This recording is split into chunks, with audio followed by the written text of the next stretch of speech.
I was a Democrat for about 55 years, and as Governor James Burns of South Carolina a few years ago said, he said, the Democratic Party I didn't leave it, it left me. And I think that they moved so far to the left in 1984 that I just couldn't go along. And I have been more at home for a number of years with the national platform of the Republican Party, and I finally made it official.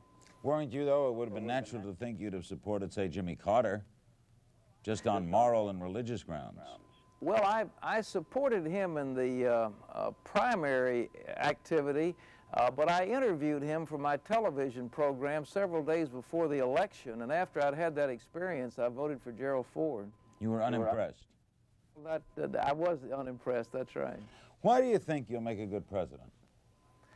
Well, I love people, and I think that may be a very important thing. I have had 25 years of leadership. I built up an organization from $70 until now we have somewhere with full and part-time employees over 3,500 people. We're operating all around the world, and I've been out feeding and clothing the needy, 5.5 million people last year. We're educating the people in the inner cities and in Appalachia how to read and write. I have very broad foreign experience. I've been to 44 countries and have been dealing with the issues of our world now for at least 10 years on television on a daily basis practically. So I am informed, and I do have a law degree, and I'm pretty much up on the issues of the world, but people are looking for strong leadership, and I think I can give that. Pat, frankly, can religion get in the way of politics? That is, can your religious beliefs, which we respect, affect you in a way that hurts politically?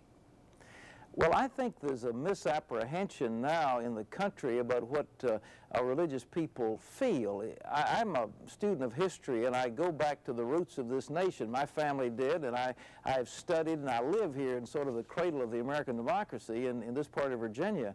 And in those days, the leaders of our country were profoundly religious people. George Washington, John Adams, Madison, these men were deeply spiritual people. And I don't think our forefathers intended religion to be separated from the government, but they just didn't want some big church trying to dominate them. They didn't want a federal church, and I totally agree with that. I don't think that the institutional church as such should be trying to manipulate the government. The government should be neutral in matters of religion, and they should ensure freedom for all people. Right, okay. Well, does that mean that Pat Robertson could vote for an atheist for president as long as he agreed with his policies on things international and domestic? I don't think that anybody who doesn't believe in God really has his act together, if I can say that honestly. Therefore, you could not vote for an atheist for president. I think he's missed a great part of reality. I believe that 94% of the American people believe in God, and I think that that is essential to a responsibility. You see, I have to give account to God for everything I do. I don't care if somebody sees me or not. I have to give account to Him. And I'd like to know that people are in leadership positions who feel that moral sense of constraint. Why then do you think, and it would have to be a thought, that despite their own religious beliefs and their desire not to have a national church, they left the word God out of the Constitution? I was talking to one of the students from our public policy school at our university today, and he indicated that the early Congress required some type of affirmation of faith in God, at least the Declaration of Independence, for all of the new states that joined the territories in the West and places like that.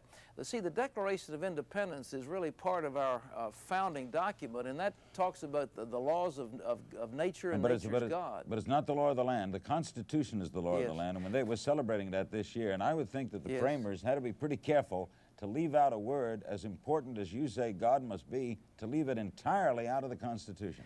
Well, you know, in the transmittal letter signed by George Washington, it said, in the year of our Lord, 1787. So they did put it in the Constitution in terms of the transmittal document. I think that it was understood that the Declaration of Independence was the framework in which the Constitution was written, and it wasn't necessary to recite that over again. All right, could you vote for a Jew for president? Absolutely. I have the head of the Jewish Coalition for Reagan Bush is working as my assistant press secretary. He left the White House to come to work for me. He is a very wonderful conservative Jew, and I think like him on almost every issue. I'm very supportive of Jewish people in this country and Jewish people in Israel. All right, Pat, let's get into some things. Tomorrow night, Reverend John Ankerberg is going to be here. I don't know if you know him. He's with the Assemblies of God, and this will be an exclusive tomorrow night. And apparently he has some new revelations in the Jimmy Tammy Baker PTL scandal. I wonder how you think or perceive that scandal has affected your campaign. All I know is the reaction of people. I've just come home last night from New Hampshire. I had a wonderful reception in New Hampshire. This last weekend I was in Iowa, the same thing. Our people have won in Michigan, they won in South Carolina, and I don't see it affecting me at all, frankly, but I must say that well, I'm a little surprised and obviously dumbfounded at what's coming out, but nevertheless, I don't see it hurting me because people understand that I'm different and that Billy Graham's different. I think that they're smart enough to make a difference between people. But they do associate you with evangelism and with television, and after all, you had the most Christian broadcast network's very successful enterprise.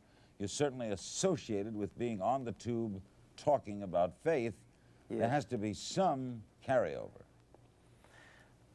Well, I think that, frankly, as I read the Bible, that the saying is that judgment begins at the house of God. And this, to me, is a prelude for a great spiritual revival. But if there's something wrong in the household of God, God himself will take care of it. As I said a few weeks ago, God's cleaning house, and that's necessary, and I applaud it. If something is in there that shouldn't be, let's get it out and get rid of it. And the thing that people have to understand, or in your audience and other places, that this is the prelude to revealing some things in their lives too. It won't be the end, it'll be the beginning, and that's what spiritual revival is, when people get their lives right with him. And I applaud what's happening. I think Jerry Falwell has been very statesmanlike in the way he's worked, Ben Armstrong, some of these other men, and they're bringing out the things to light, and it should be brought out.